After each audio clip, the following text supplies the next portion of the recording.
It takes only 3 things to be successful.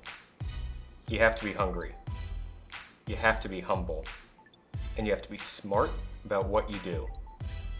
Earlier today, we spoke to Richfresh, aka Patrick Henry, and he shared with us his story of going from a homeless shelter to hitting his first 6-figure month in only 6 months. You may not know his name, but you know his work. He dressed The Weeknd this past Super Bowl in one of his signature red suits. Let us know your favorite part of the interview down in the comments. And now, on with the show. So today we have Fresh with Henry. If you want to give us the kind of 2-minute elevator pitch. 2 minute, wow. Can I do this in 2 minutes?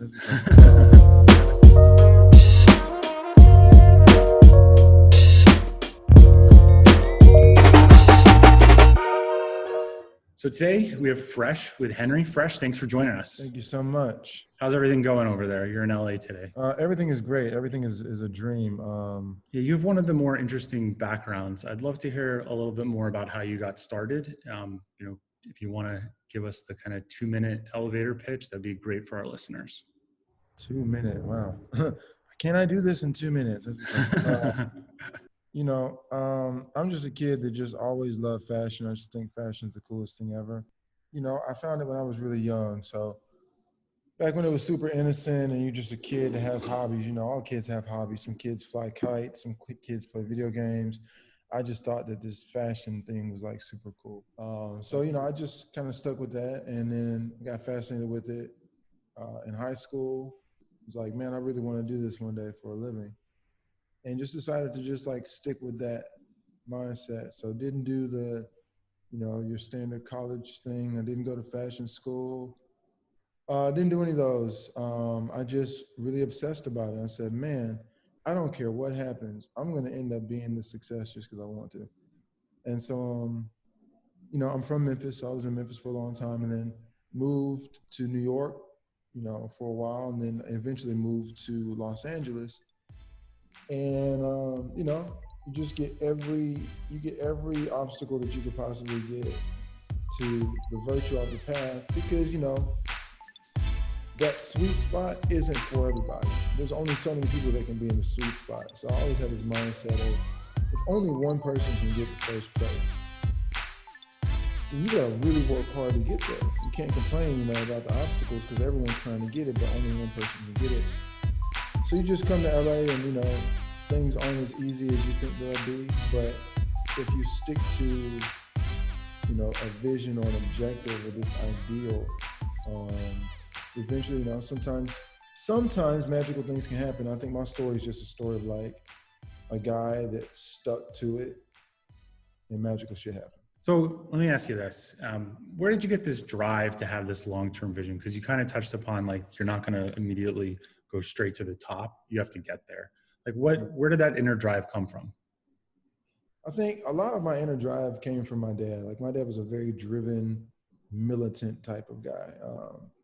He was Army, but he was like very big on setting big goals for yourself. And he did not do excuses. He didn't do small thinking. He didn't accept mediocrity.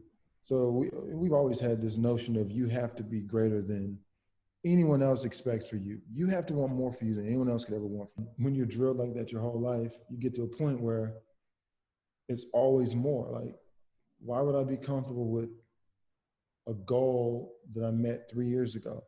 Why would I still be comfortable with hitting that same goal? The goal should have increased. I should be somewhere further along. So I think that, a lot of that just comes from him, just like not being satisfied, not settling, and just knowing I can do more. So, get it. Go after it until you get it. Go after it until you get it. Like the difficult things do not come easily, but someone has all the things that people think is difficult. Right. Some people just, oh my God, I could never get a Mercedes. You know how many people have a Mercedes? It can't be that unattainable. Oh, well, I could never get it's people that have cars that cost millions of dollars for one car. That means it's not possible. It's not impossible. It's just not easy. You may have to do more. You may have to be stronger, be smarter, move faster in order to get it. But if you want it, it's possible because someone else did it. That's the way I've always been conditioned. So you have this inner drive in you. And I think when you're starting any type of company, you have to have that. What would you say to people who kind of doubt themselves early on when things obviously aren't going as well as they hoped, or they don't realize like you have to really play the long game to be successful? You can't be successful in like a week. I always say there's a lot of 10-year overnight successes that people hear about. What would you advise someone who's starting out? I wish I would hear someone complaining about their first month sucking. I'm like, man, if you don't shut up, you shut the hell up, you sound real stupid right now. You sound real stupid right now.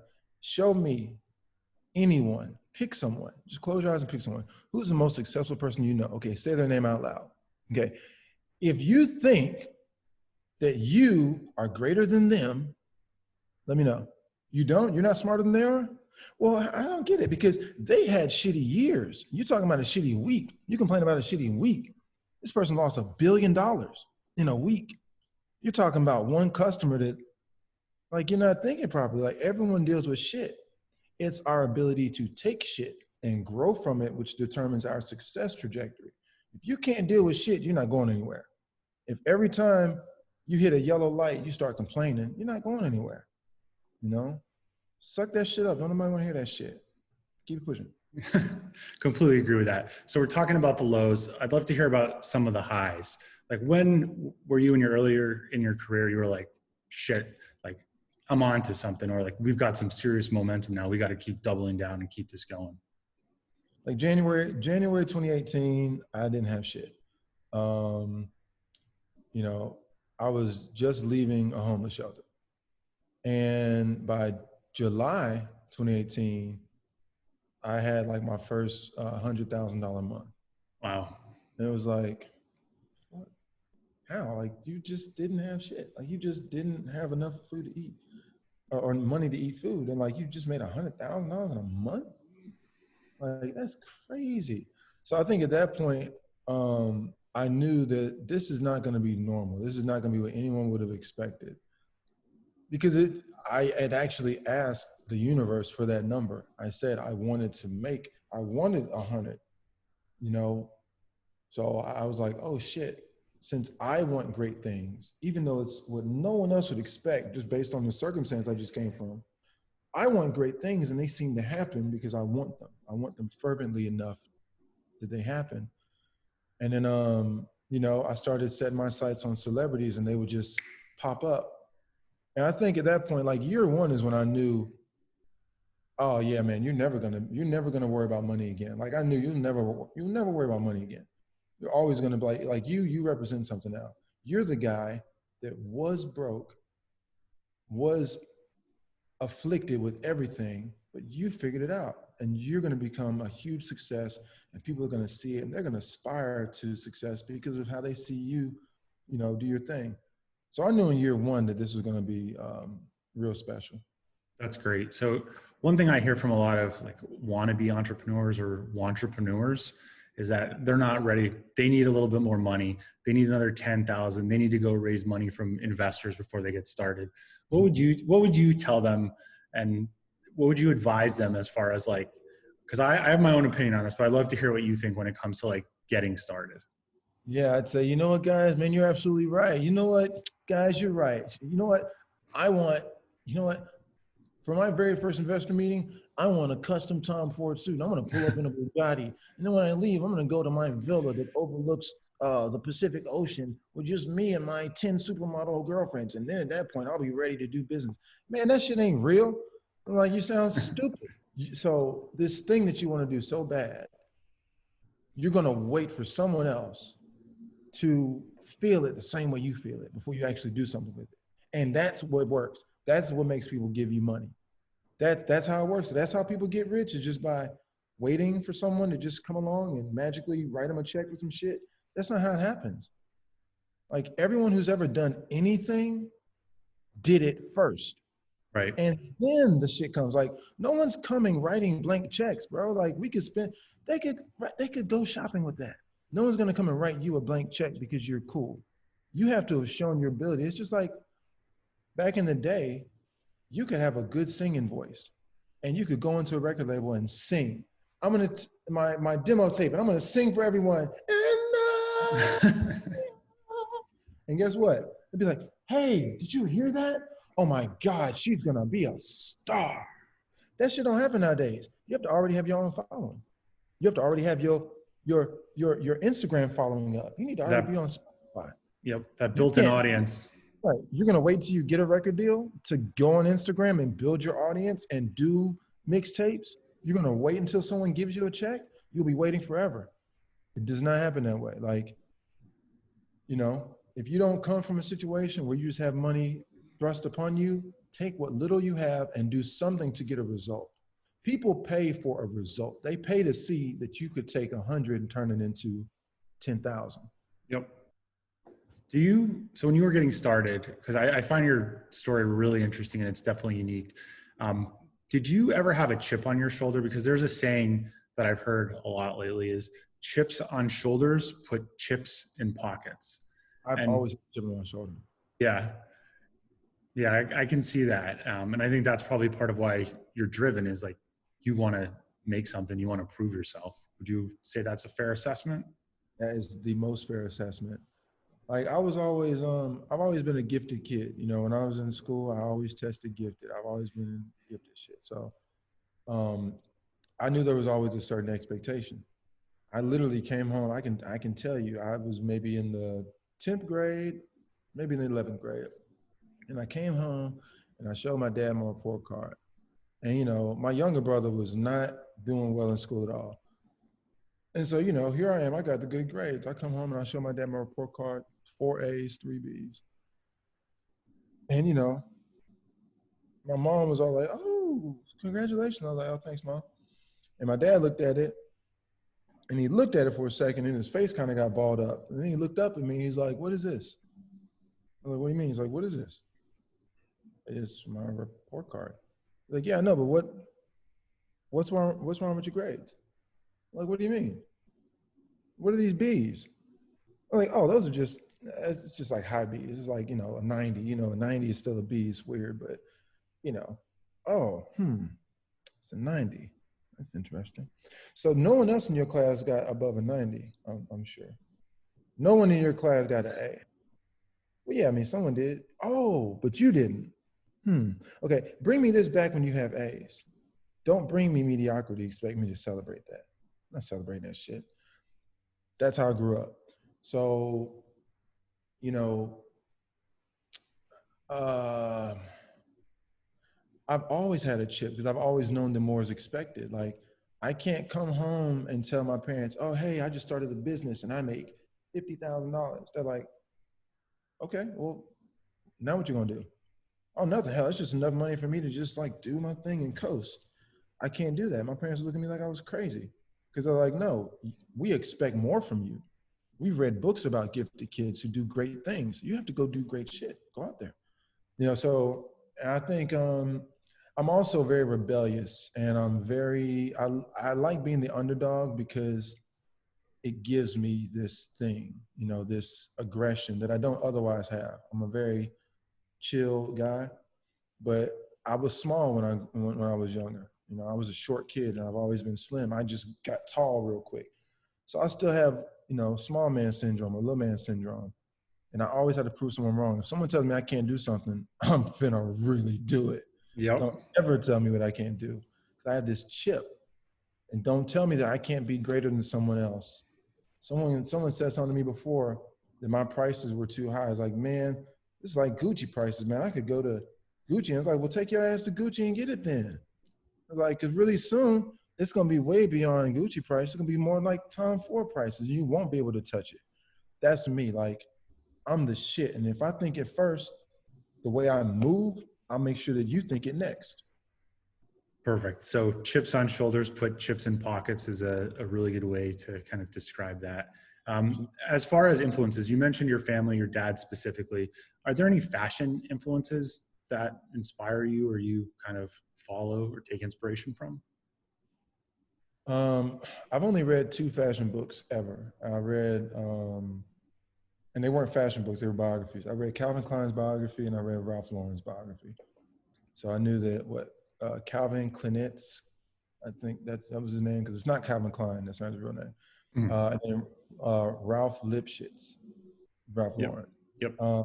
I knew this when I was 13. I was like, what? These guys reinvented themselves, which I think is part of why why I can so easily reinvent myself. I understand why people do it. So like those two guys, you know, I mean, I saw what they built. It's particularly Ralph Lauren. He built an empire.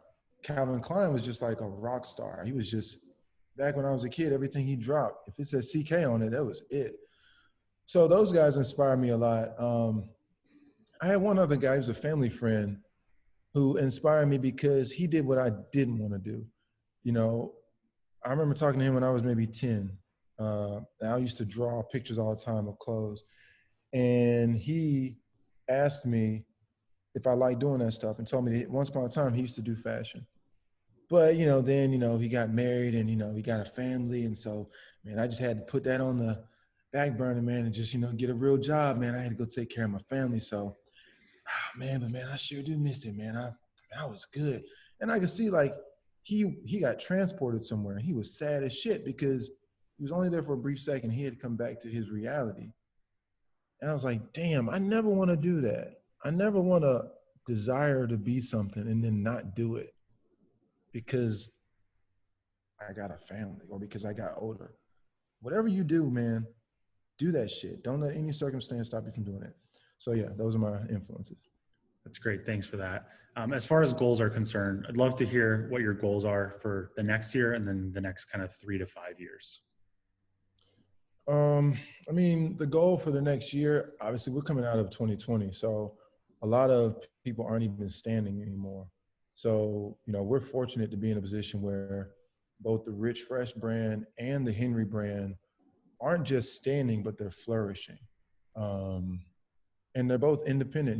We don't have any investors. Like, we are self-contained, we're just an independent firm. So I think for us, this next 12 months is doing what we intended to do. I had big intentions for 2020 with Richfresh before pandemic hit. So now it's like just reaffirming to everyone that yes, this is a brand. No, we're not going anywhere.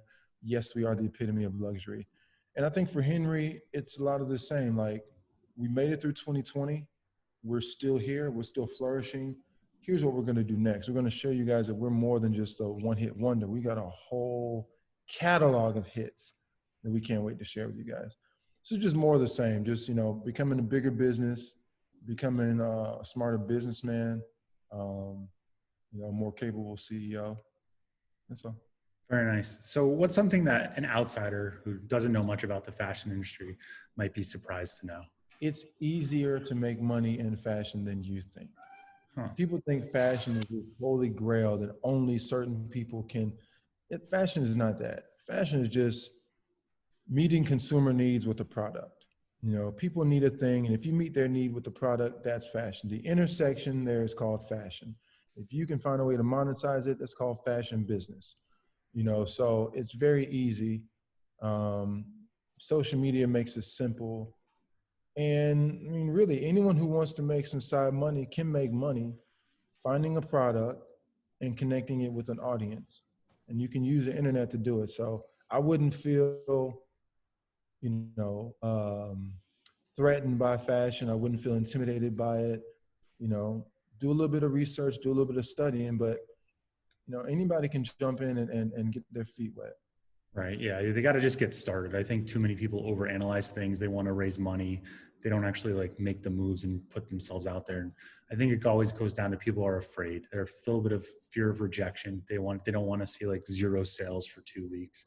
It's just a fear thing. So yeah, totally agree on that. What about e-commerce? So how does e-commerce play with either of the brands?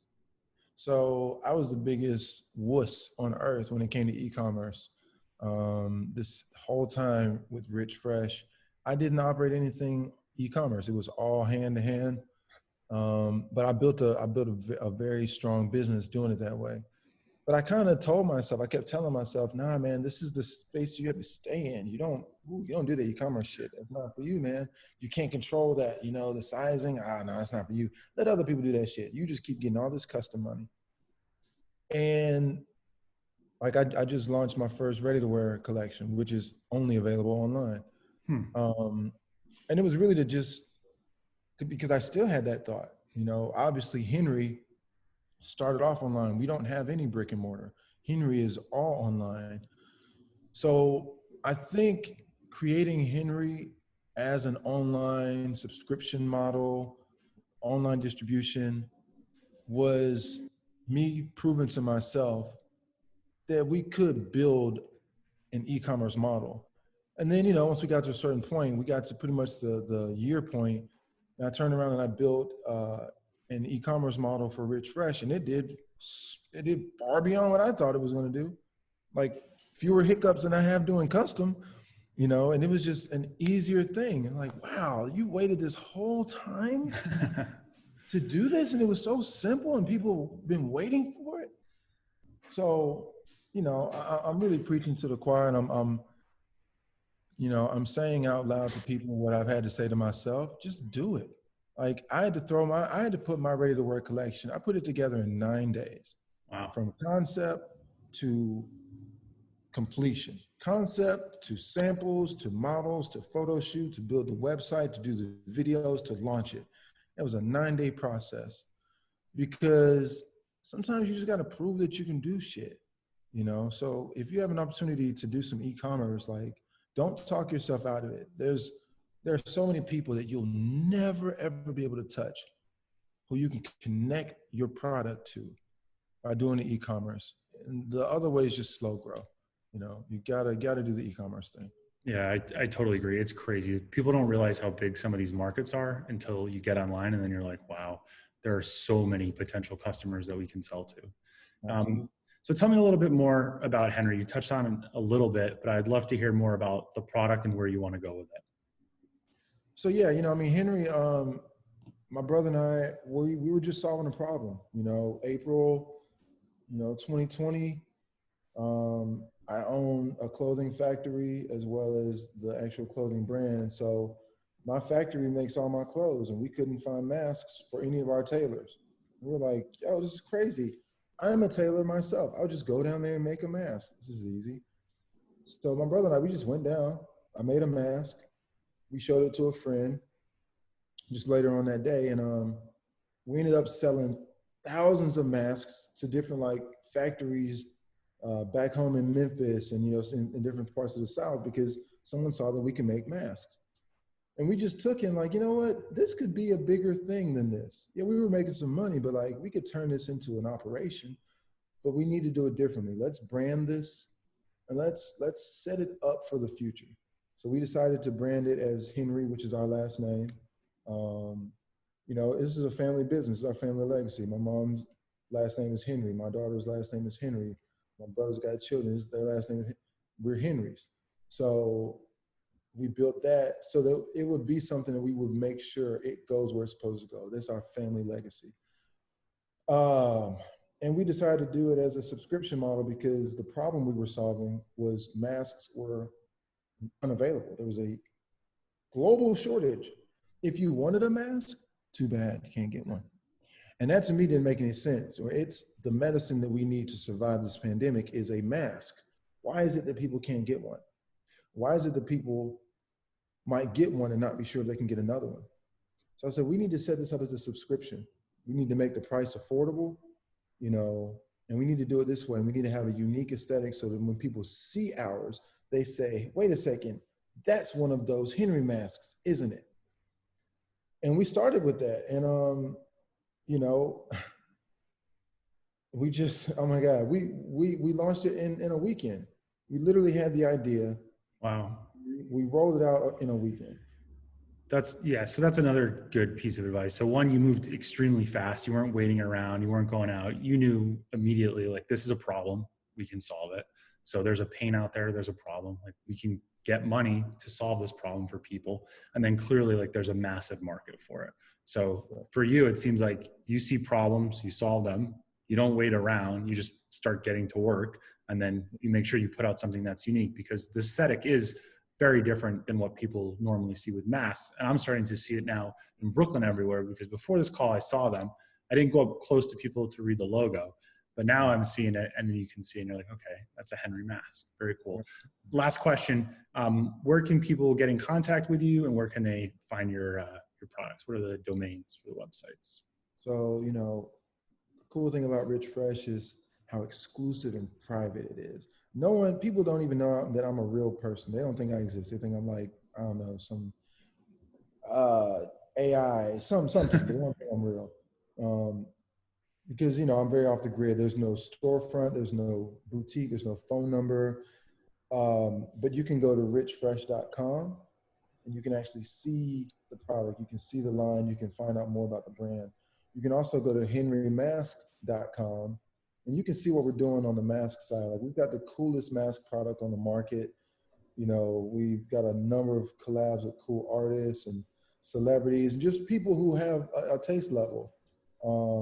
And, you know, part of this thing that we're doing with Henry isn't just providing a mask, but it's like, it's putting smiles on people's faces during a very tough time. You know, a cool mask will make you feel better about your day. You know, being able to donate some masks to some facilities makes us feel better about the work we do. Like, connecting artists with an audience so they can see their work on these masks. You know, I think that's important, and we've been able to do that. And yeah, I'd love people to go there and connect. On social media, you can go to Richfresh, that's Instagram, and you can go to Henry Masks, plural. You can find out everything there is to find out. Perfect. Thank you so much. Fresh, great chatting with you. Likewise.